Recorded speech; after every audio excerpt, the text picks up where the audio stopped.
নমস্কাৰ আপোনালোক সকলোকে মোৰ চেনেলৰ অন্য এটা ভিডিঅ'লৈ স্বাগতম জনাইছোঁ। আজি আমি যাবলৈ ওলাইছোঁ ঢেকীয়াখোৱা বৰনামঘৰলৈ বুলি আৰু মোৰ লগত যাব মোৰ মা, মাহী লগতে ডাঙৰ জেঠাই আৰু এতিয়া আমি ঢেকীয়াখোৱা বৰনামঘৰ অভিমুখে যাত্ৰা কৰি আছোঁ।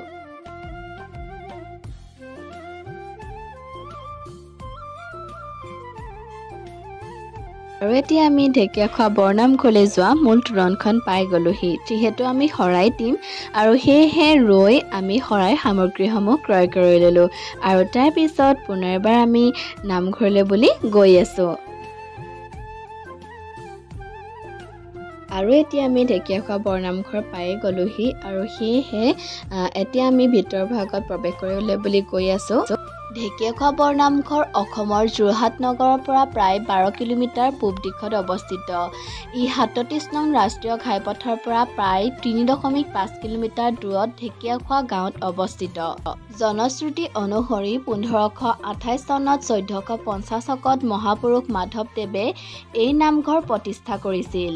মহাপুৰুষ মাধৱদেৱে এই স্থানতে এগছি বন্তি জ্বলাইছিল আৰু যি গছি বন্তি সুদীৰ্ঘ 494 বছৰ ধৰ্মপ্ৰাণ ৰাইজে জ্বলাই ৰাখিছে।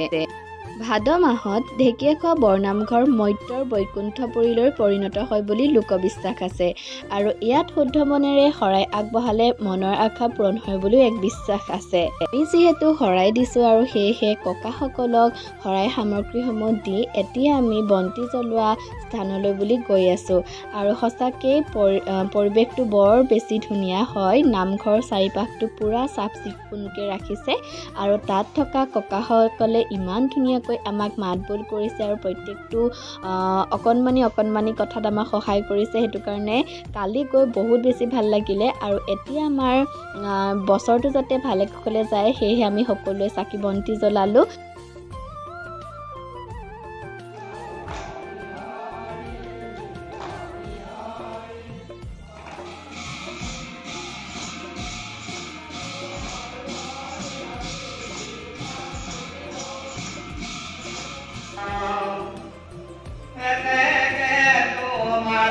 নাম প্ৰসংগ আৰু পাঠ হৈ যোৱাৰ পাছতে প্ৰসাদ বিতৰণ কৰাৰ কাৰ্যসূচী আৰম্ভ হৈ গ'ল।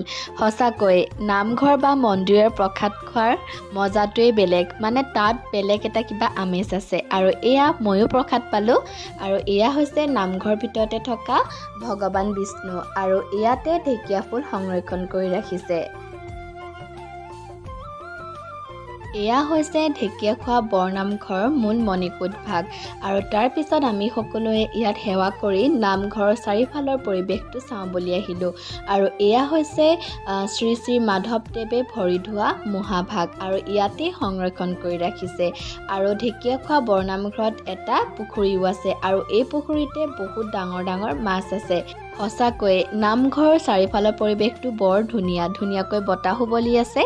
এটা নিৰিবিলি আৰু শান্তিময় পৰিৱেশ আৰু চাফ চিকুণকৈও ৰাখিছে আৰু এটা চাইডে আছে এখন পাৰ্কলৈ বাৰু আমি নগ'লোঁ।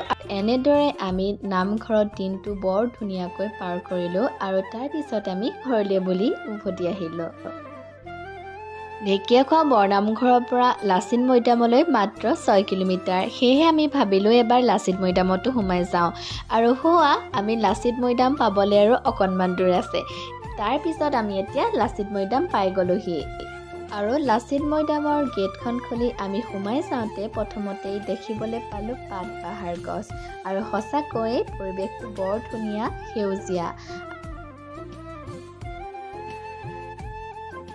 আৰু এয়াই হৈছে জাতীয় বীৰ লাচিত বৰফুকনৰ মৈদাম, য'ত লাচিত বৰফুকনৰ অৱশেষ সংৰক্ষিত কৰি ৰখা হৈছে।